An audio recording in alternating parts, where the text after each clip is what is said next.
eMarketer is your trusted partner for actionable data and insights on marketing, advertising, commerce, and more. But did you know eMarketer also has a division focused on B2B media solutions? Partner with eMarketer today and connect your brand messaging with our powerful audiences. Visit emarketer.com/advertise to learn more.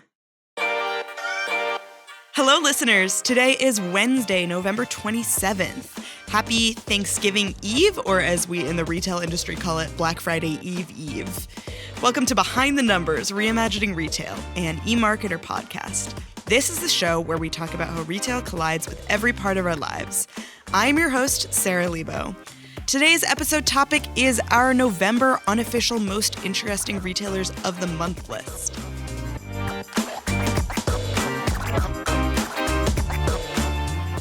Before we get into that list, let's meet today's guests. Joining me for today's episode, we have fellow committee member Arielle Feger. Hi, Arielle. Hi, I'm euphoric to be here today. I love that you keep your thesaurus next to your podcast. Yeah, that one I did. I did look up. Also with us is Suzy Davidkhanian. Hey, Suzy. Hi.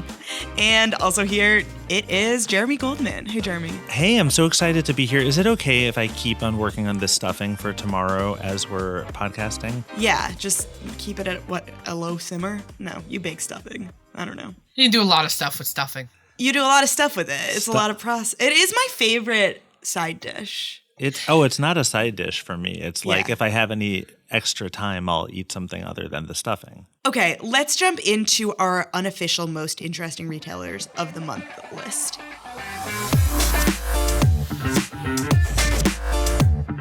This list is slightly funky because it's the 27th, so we're doing this just before our Thanksgiving Black Friday event. So there's a chance these retailers do something a little crazy in the next few days. But just going off of what we know from this month so far, Arielle and I will present our list in the first half of this episode, and in the second half, Suzy and Jeremy will have the opportunity to edit our list. So here is our list. Number 8, 7-Eleven. Wow, that's so confusing to say. Arielle, tell us about 7-Eleven. So 7-Eleven is on the list for kind of two main reasons. One is they're expanding its Gulp radio network to 5,000 stores across its portfolio. And that is just, a really smart retail media move. We've seen a lot of retailers move into in-store audio. It's got a really low barrier to entry. And, it's just a really smart way for a lot of retailers to start, experimenting with in-store retail media. The other reason is 7-Eleven is really starting to kind of expand its store footprint to include more fresh food options, which I think is really interesting. I think a lot of consumers are now looking for value, looking for convenience stores to provide them with more food options. So I think that's just a great way to cater to consumers' desires like that. Yeah, you summed it up. I don't have more to say about that. Solidly number 8. Great. Okay, number 7 is CeraVe for announcing a new line of hair care. So CeraVe is a skincare company. We know that skincare and beauty in general is growing at a really healthy clip. We have healthcare and personal care projected to grow at 4.8% this year in 2024. Hair care in particular, though, is going to grow at 6.6%. That's for U.S. retail sales, according to our forecast. So I think it makes sense that they're expanding their reach by getting into sort of another industry, maybe expanding their audience, and maybe getting their current consumer to buy more. I do love beauty. For those of you who don't know, I've worked in the industry for years. That's why I look this good. Mm-hmm. And I think one of the most important things. Podcasting. I really very much so. They don't put me on the weekly listen for a reason. But I will say that, really when you have a degree of brand equity in one category, at some point, you have to look to see where else do you have permission to play. So something like fragrance would feel very, very off for this brand. I think that the hair care and the way in which they're approaching it, seems to lean very heavily into their existing brand equity. Mm-hmm. You can see that in the packaging. So yeah, I think this is definitely interesting. And I think more importantly, does it have a chance to succeed? And I would say, yeah. It's so interesting because I have the opposite. Not that, I agree 100% you need to have the right sort of authenticity and you have to have the permission to go from one product category to the other.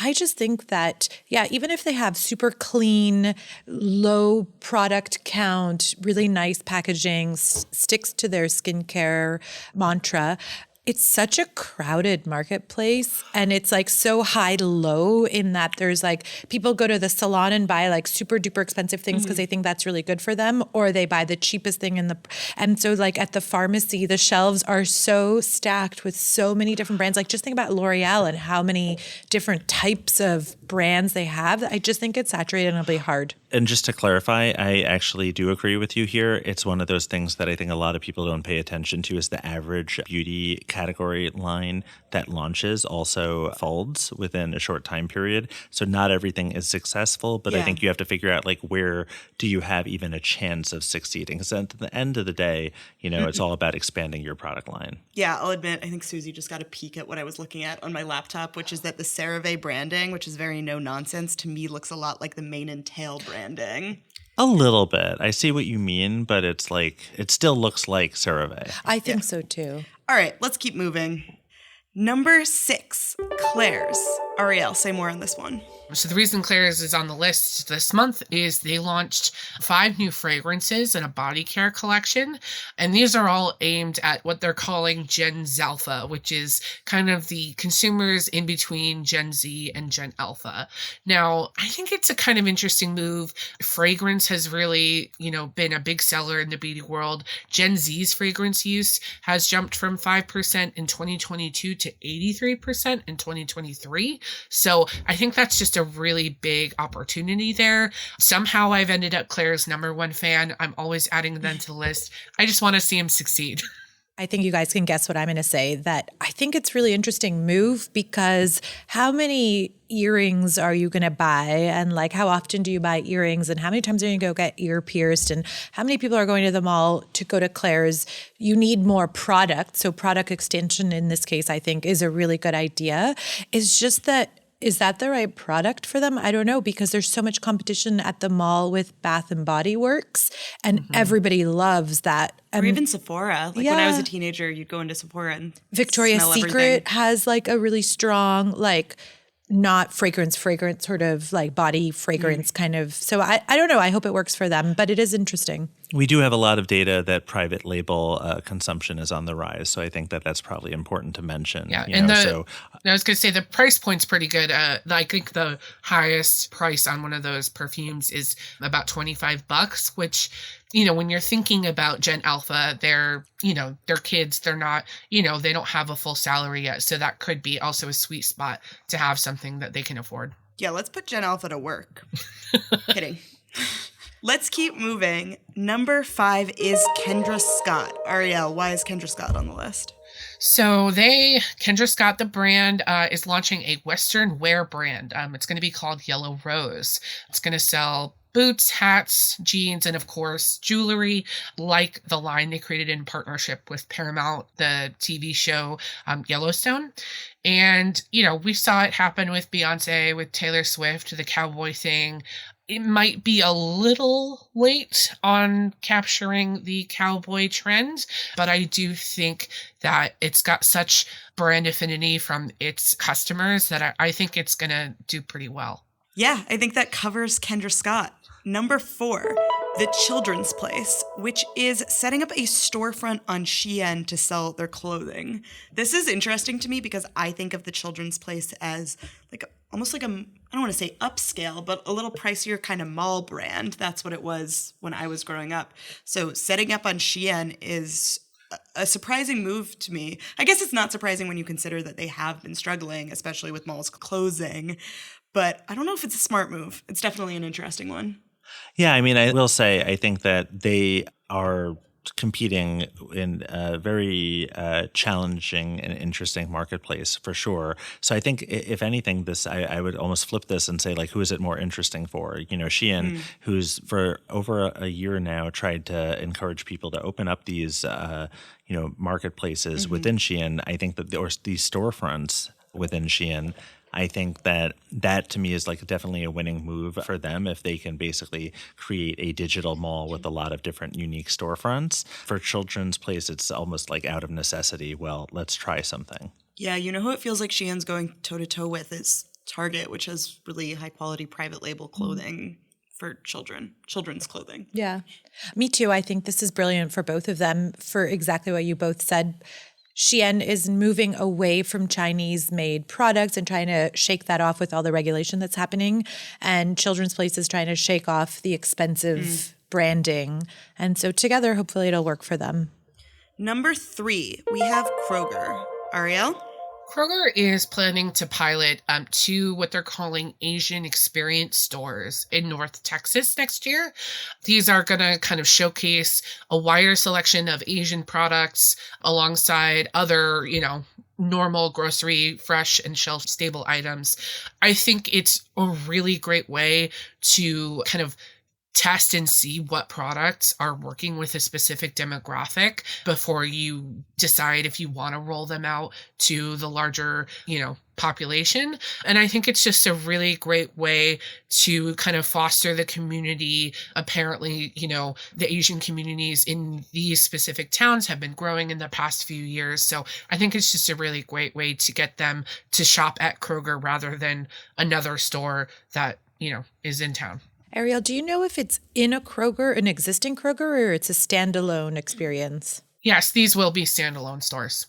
It's interesting because like at the grocery store by me, which I realize I live in a big city, has like an international section, right? And so it's interesting to think about needing to pull out the experience from a non-international brand to make it a standalone. Your grocery store has an international section, yet still a lot of consumers in your city, New York City, are either going to Chinatown to shop or going to H Mart to shop. Yeah. So even those like international sections maybe don't cut it compared they're to so going small. somewhere. Yeah. And like I wanted pierogies and my mom was like, why don't you go to a Polish store? So I feel like a lot of different. Come to North Brooklyn. Oh, I've got so many pierogies. Oh, really? yeah. Yeah, there are really good places around there. Oh, I do kind of wonder though, like the reason that people go to Asian grocery stores or to like a very specific demographic grocery stores is they're usually run by people in that demographic. And so they have a closer, I would assume a closer connection to the brands, the foods, the type of products that people want.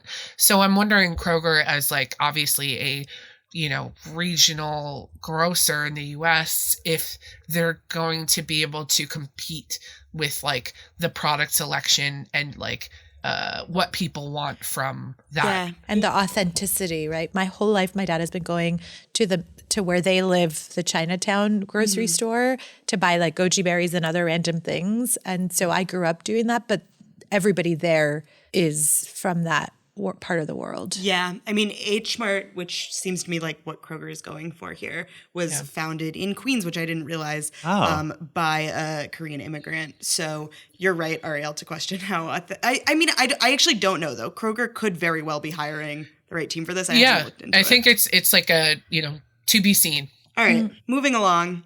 Number 2. Elf posted excellent earnings this past quarter with a 40% sales gain and also announced that they'll be selling their items at Dollar General in a partnership. That's a great idea. Elf is a budget beauty brand. They're proudly a budget beauty brand. Dollar General, proudly a budget store. So even though the brands don't match one-to-one, the purpose really does. This is another example, kind of like the Children's Place and selling on Shein, where I do feel like this is good for both brands. I think it's going to be great for Elf to get their products in Dollar General, where customers may not be generally shopping them otherwise. And I think it's going to be really good for Dollar General, which has also been struggling to kind of find new inroads with its customers. So I think this is win-win. Part of why I think that Elf has done so well over the last few years really is interesting, compelling marketing campaigns and finding ways to cut very lucrative distribution deals, So it's not just selling into the same doors year over year. So it's a lot easier if you keep on increasing distribution to be able to reach a lot of new customers. And I mean, I think that's what they're doing. And I think that when you cut a deal with a struggling retailer like that, you are likely to cut some backroom deals in terms of getting co-op marketing and other things that benefit that launch. and allow them to keep on anniversarying their sales. I don't know if they can keep on growing at the rate that they are, but it's still, impressive. I find that this is really good for the dollar stores or like Dollar General in this particular instance because they need some cool factor, right? Yeah. Okay, and finally at number 1, we have Amazon. Amazon has turned Black Friday into a week-long event, which Jeremy, your team deemed Cyber Dozen. Is that what you came up with? Yeah, the Cyber Dozen is the new Cyber 5. Love that. That's not crazy interesting to me. I mean, more Black Friday, longer Black Friday. We've been talking about that for 30 years.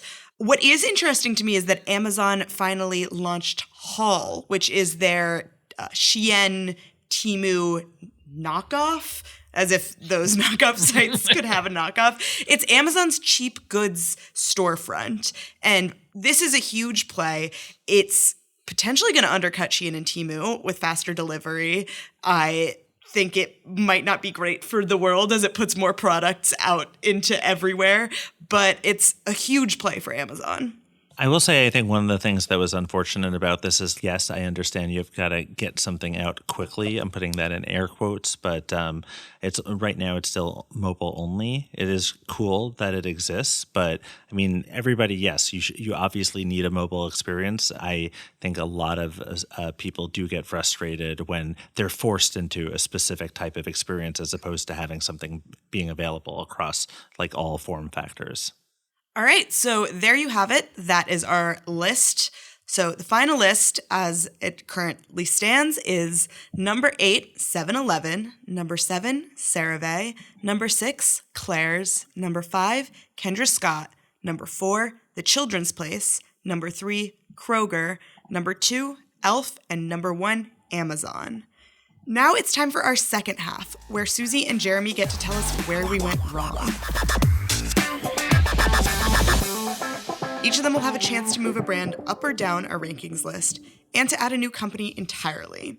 So, Suzy, why don't you go first and make a move? So, because I can't move multiple things at the same time, I am only moving Elf to number 8 so that Children's Place can be closer to the top. Okay, what is your argument for Elf being number 8? Because I thought the Dollar General partnership was really interesting. I think it's interesting, but I don't think it's good for Elf. I think it's good for Dollar General. So if we're talking about something creative that Elf is doing, I don't think that's great. And I think that their earnings was fine, but it's nothing to write home about. And so that's why. Arielle? I don't know, Suzy. I think the Dollar General partnership is really interesting. And I think the argument isn't necessarily, whether it's better for Dollar General or better for Elf. I think it's still a, move that will kind of get the attention of consumers and got our attention. So a little too much for me. Yeah, I'm keeping it where it is. Number 8 tends to fall off the list because you guys tend to convince us of pretty good new things to add. I don't want this falling off the list, so I'm keeping it where it is. Jeremy, what is your move? I think I would probably honestly move Kendra Scott to around number 42 on the list. And I think the reason being, and no offense I realize that the odds of me winning this is low because you winning? We're not competing. Fine, we're not competing. But the fact that you have it on as number 5 and not number 8 means, you thought a lot of this campaign. I don't necessarily really see it. I understand that you have to re-energize a brand that's been around for over 2 decades now, but to me, I think there are better ways to do it. And I think also, tapping into the cowboy trend and Yellowstone, both are, I think that, Kevin Costner, trying to get off the boat should tell you something. It's maybe like a little bit too late. The timing is off. I'm okay with moving Kendra Scott down. Arielle might put up a fight on this one. I'm okay with it. I would allow moving it down, but I just got to say, what about Bama Rush Talk? Those girls are going to eat That was so 3 years ago, though. It doesn't matter. They're still buying it. They're still buying the stuff. And that's all that matters. All right, we'll move them down for now. So Kendra Scott down to number 8. Jeremy, who would you introduce to the list as your wild card, and where would you put them?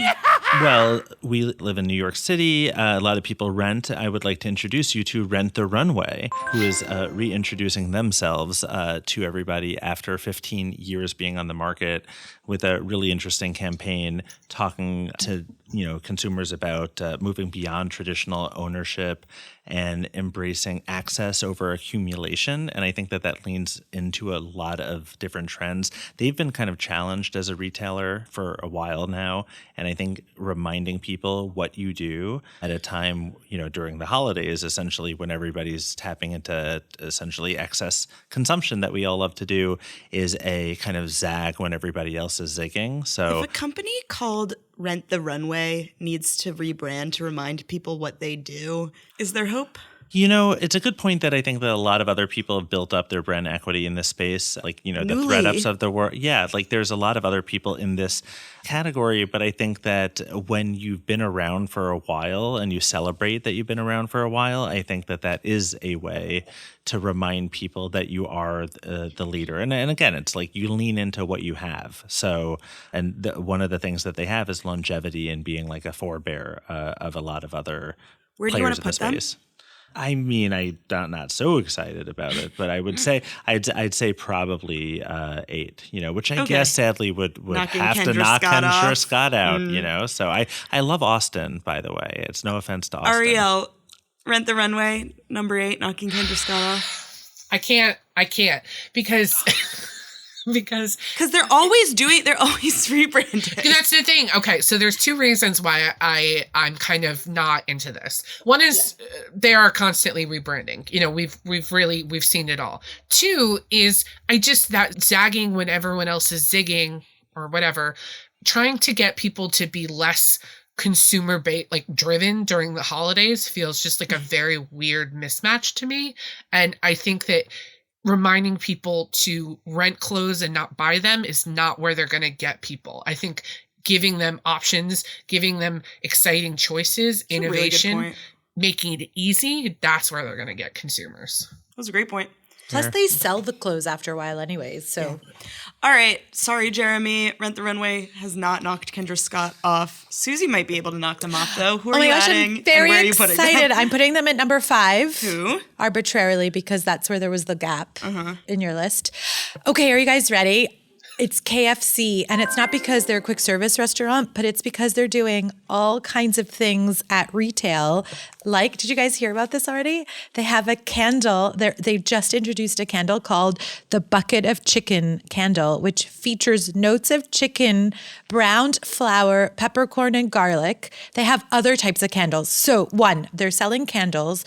2, they also launched Christmas wrapping paper that tastes like chicken.